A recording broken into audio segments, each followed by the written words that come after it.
Hi all, welcome back to Hit Fantasy, your source for cricket analysis, commentary, and fun. Today I'm your host Danish. Joining with me is Rahul.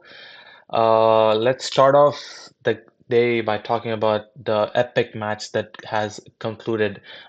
England versus Afghanistan. What a match it was! It twists, turns every second, from Afghanistan's bowling to Afghanistan's batting, England's bowling, England's batting. Oh my God! Let's start off with that first innings basically, where Afghanistan batted and England were bowling. England got Afghanistan to 37 for 3. And what happened after that is just insane.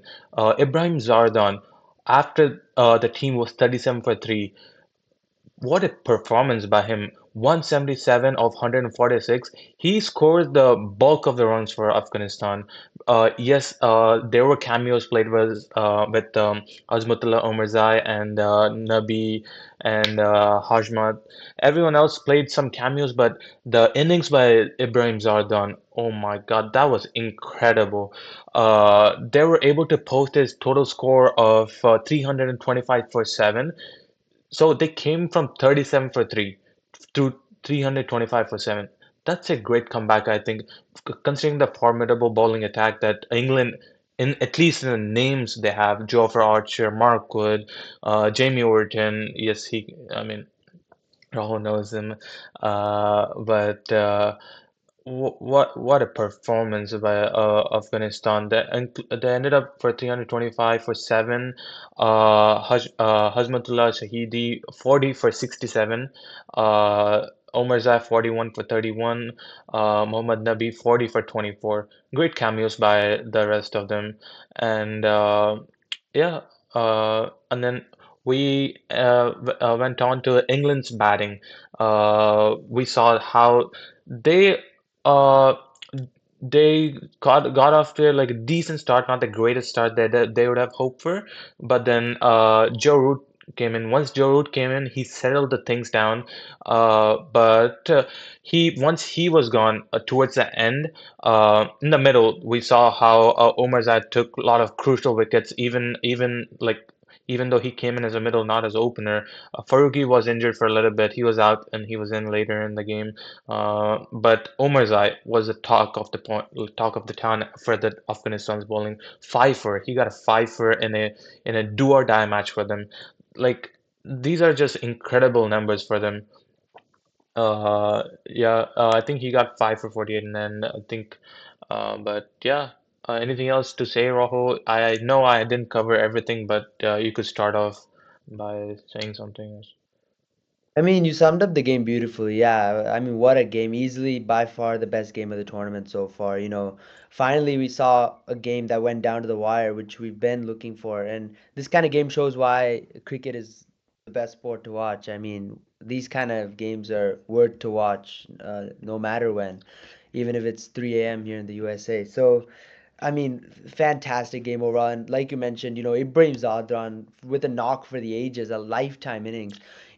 To bail your side out of 37 for 3 when your top order's in shambles and, Ramanul Gurbaz is arguably your best batters back in the pavilion. The way Ibrahim Zadran batted was absolutely magnificent. And he got good support from Hashmatullah Shahidi with a 100-run partnership, and then Omarzai and Nabi with some cameos. But I mean, without Ibrahim Zadar, that score wasn't reaching even 250. So I mean, that was a huge carry job that he did, and he showed his class. I mentioned yesterday in the preview that Gurbaz and Ibrahim have to bat long, and Ibrahim was able to take it and bat through the innings, which was a magnificent effort, and supported by some decent cameos as well. And then as far as the bowling is concerned, yeah, I'm completely impressed by how Azmatullah Omarzai bowled. And you're talking about 5 wickets, but look at the wickets he took. Phil Salt, and then a Joe Root who's batting like an Oh absolute yeah. dream. Complete control of the ship. I think the ball that got the Omarzai ball to Joe Root was incredible. Like he was going pace, and he slowed it down so much that even this touch of the bat usually goes behind the keeper, but this one went straight into the keeper. Yeah, exactly. I mean, he bowled very smartly, which is what I think England lacked when bowling at the death. Giving up 115 runs in the back 10 is unacceptable, especially to Afghanistan, who's not known for their power hitting. But yeah, look at the wickets Omers I got. Like, yeah, Root, even Jos Buttler, when that partnership was expanding between Root and Butler, he broke that partnership.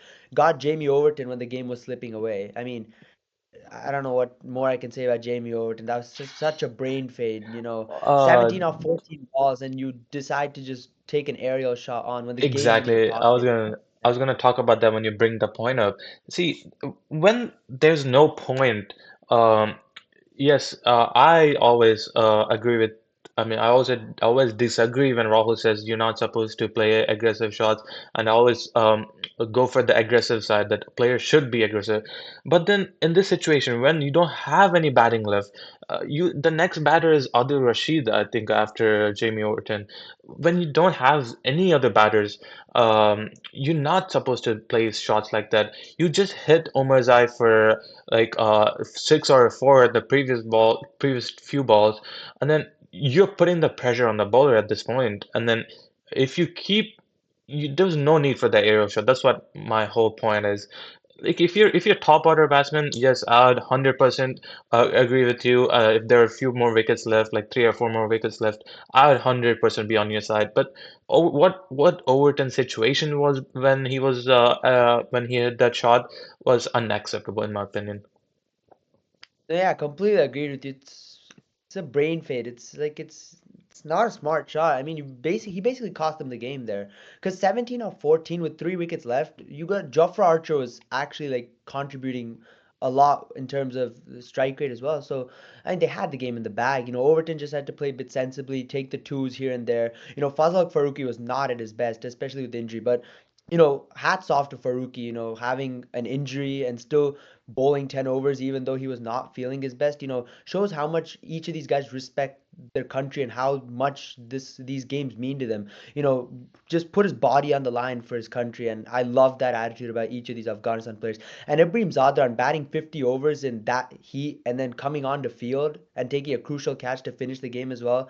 All these guys just impress me so much with how much commitment they have for the game and for their country. That's why I just love watching this Afghanistan team play. Everyone plays for each other, plays for their country, plays for their people back home, and this is a victory that's thoroughly deserved. They outplayed England, in my opinion. Yeah, before we move on, I just want to also say one more thing. This is the first Champions Trophy that Afghanistan is playing, and this is the first century that Afghanistan has scored in a Champions Trophy. That's just phenomenal in my opinion.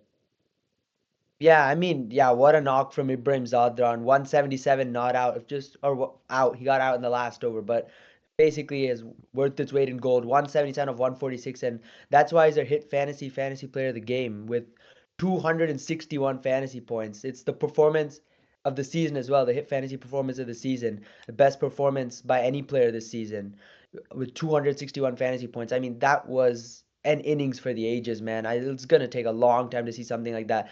I'd probably, it's not as good as the Maxwell innings against Afghanistan. I mean, that's just freakish out of, that's, you can't see that again. But I'd put it somewhere close to that just purely because of the situation. Like it's a do or die game. You're 30 for 3. You lose one more wicket, it could be game over there. And to put up an innings like that and basically carry your side to a competitive score, it's got to be up there with one of the best ODI knocks ever, in my opinion. Yeah, 100% agree with you. Uh, One more thing I wanted to talk about is so we've seen England batters score big numbers like England versus Australia, Ben Duckett 165 of 143 balls. Today, Afghanistan versus England, uh, Joe Root 120 of 111 balls. So these one of the few like either one batter is scoring big numbers for England, and that number is not able to produce them the victory that they were looking for. So what do you have to say about that? Like, do you think like the bowling needs because both of the times the scores were formidable, like the scores were exceptional. So do you think the bowling was a problem or anything else in your opinion? I mean, first, I want to spare a thought for Joe Root. I mean, that was an absolute masterclass of an innings. When the wickets were falling around him, he mastered how to play Rashid Khan, Noor Ahmed, and all those spinners who had something in the pitch for them. So, I mean, it's so unfortunate that that kind of innings ended up on the losing side. But it is what it is. He didn't get the support, unfortunately. But yeah, I think the issue is no one is there to support. Like for example, when Ben Duckett scored that innings, Joe Root hit 68, but no one else really crossed 25. And in this innings, while Jos Buttler and Ben Duckett gave a bit of support, and Jamie Overton towards the end as well, it's just they. I feel like they gave themselves too much to do in the last 10 overs, I think. Yeah, And Liam Livingston's an absolute walking wicket at this point. Just because he's an RCB player, I'm not gonna defend him. He's a walking wicket, man. Like he's I don't know what he's doing in the ODI setup. There's definitely better players. They should have probably considered like a Sam Curran or someone who can actually give you more at the bat. And he's just throwing his wicket away. He's not dependable one bit. And yeah, I mean Jamie Smith, he's new to the circuit. Phil Salt just doesn't seem like an ODI player at all. So and Harry Brook is getting out in very dumb ways. So I don't know. I'd say the bowling's also an issue because you shouldn't be giving up 325 when you have someone 37 for 3 and especially giving up 115 in the back 10 overs with not such a power hitting side. So I think the bowling definitely has its issues to sort out. Jofra Archer is definitely not the same as he was in the hmm past. Jamie Overton just giving runs like anything. If Liam Livingston didn't magically bowl a two-run over, it could have been even 340, 350, who knows. So, yeah. yeah, bowling's a problem, and batting, there's not enough support in that middle order. Yeah, one more thing is after the match, there was some talk with Jos Buttler about the captaincy and all. Do you think because Jos Butler's like form has dipped once he has taken up the captaincy role? Do you think it's time for England to consider like a new captain for ODIs or something like that, or do you think Jos Buttler should get one more chance? Like you exactly mentioned, Jos Butler's form has dipped significantly since he's got his captaincy, and I don't want to lose Jos Butler, the batter, in terms of giving him the captaincy because Jos Butler's a destructive batter. These are the kinds of games you expect him to finish. Like I know it's IPL, but we saw that game against KKR where he carried the team with like opening, like hit a magnificent century to chase down 210. That's the kind of player Jos Butler is, and he would be finishing these games alongside Joe Root easily in his prime. So. I I think the captaincy's uh having a toll on him, and I definitely look at someone like Harry Brook because I think he captained in an Australia series and did a decent job at it.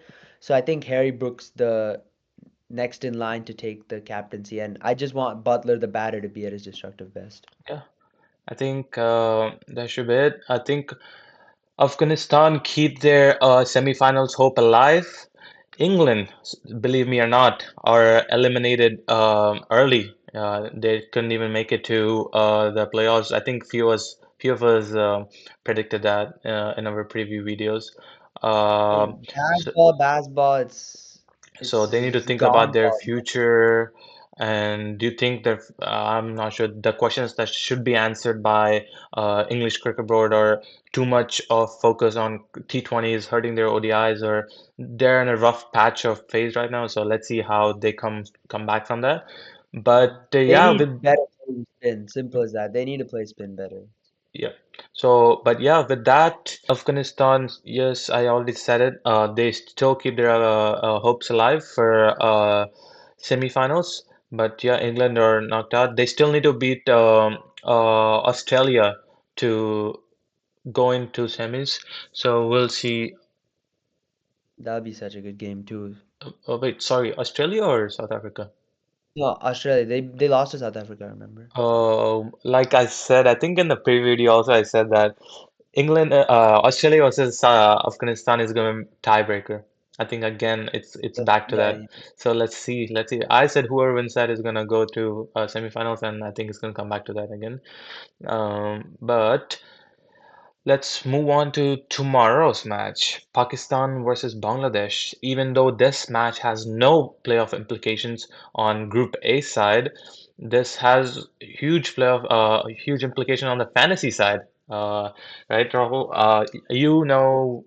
Whoever plays fantasy know that even though matches sometimes in real life do not implicate anything, but in fantasy purposes, they mean a lot.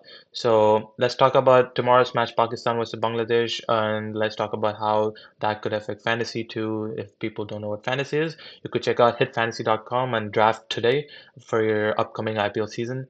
But yeah, Rahul, go ahead. Yeah, I mean, yeah, as we know, both these teams are probably the worst teams in the competition by a country mile. I mean, England is running close for third place in that competition, but I think Pakistan and Bangladesh should take taken the top two with the amazing cricket that they've played throughout the tournament. Yeah, I think we have But ranted enough on Bangladesh and Pakistan making it a Champions Trophy and how they were not uh, able to play yeah, the good cricket that they're supposed to. But yeah, yeah, if you haven't checked Dhruvan's rant, check out the previous video on when Bangladesh lost to New Zealand. But yeah, as far as this game is concerned, yeah, it has absolutely no implications on the tournament at all. But from a fantasy perspective, we get to talk about, certain implications on it, like which players, like if you drafted, which players could you be in line for some good points.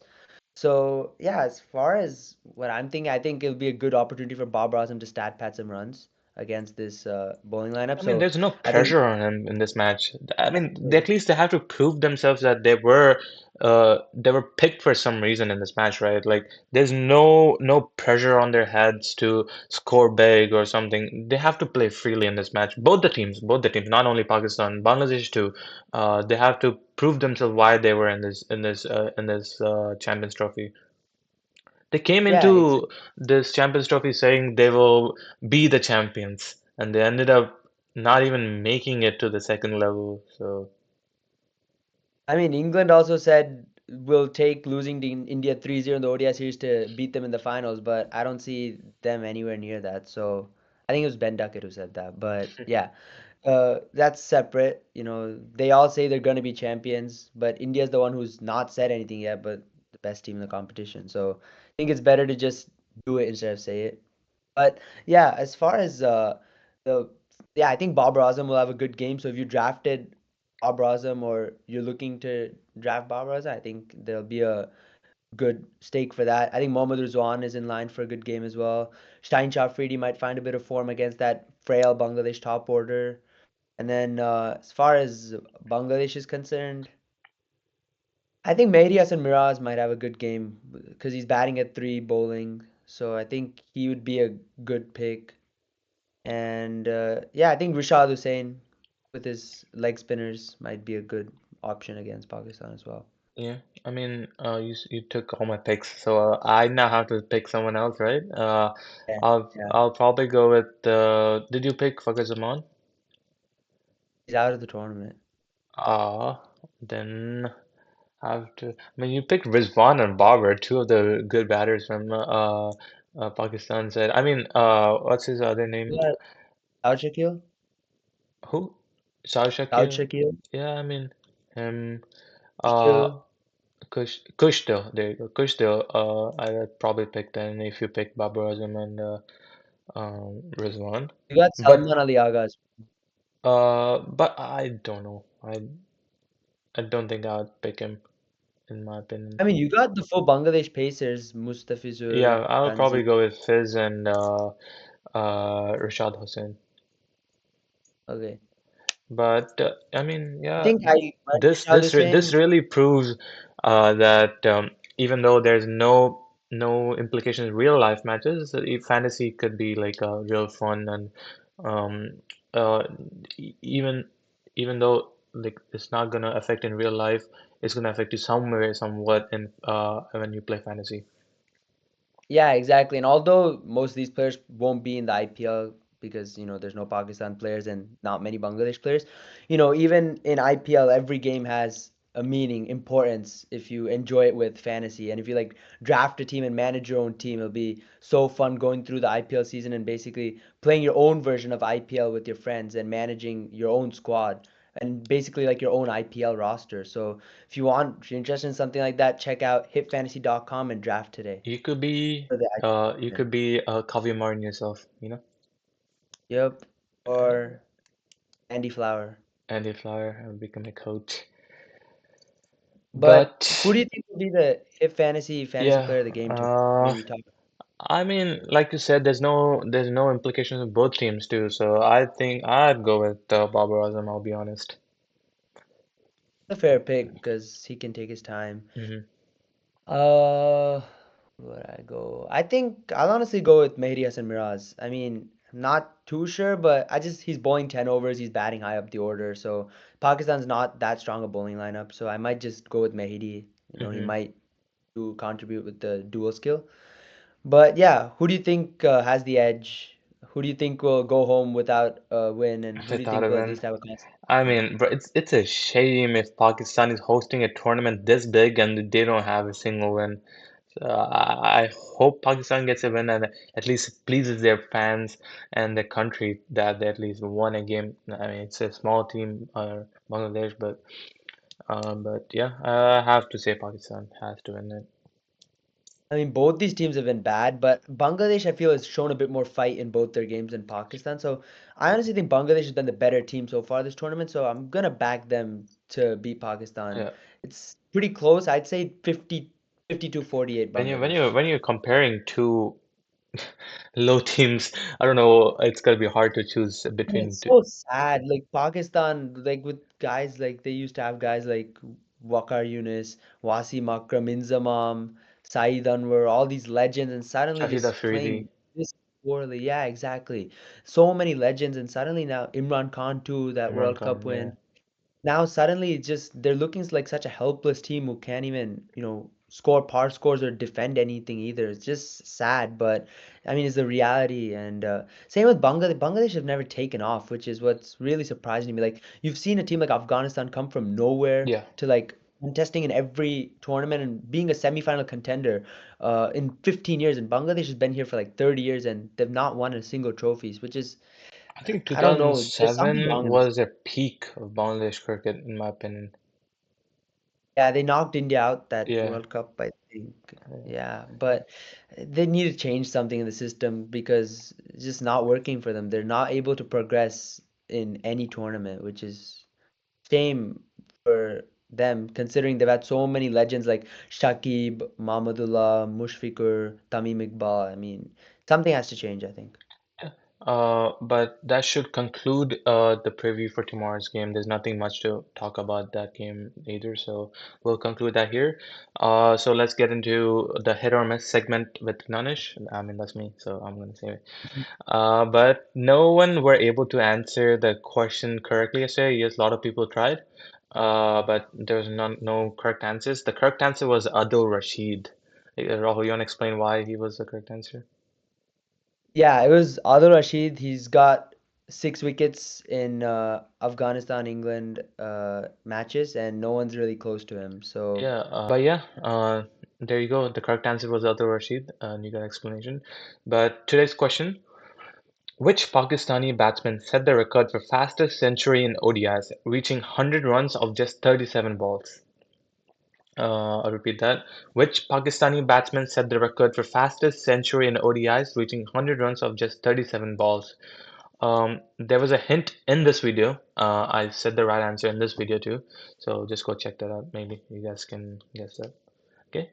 That yep. should be it for today. We'll see you after tomorrow's match. Not a exciting match, but we'll see.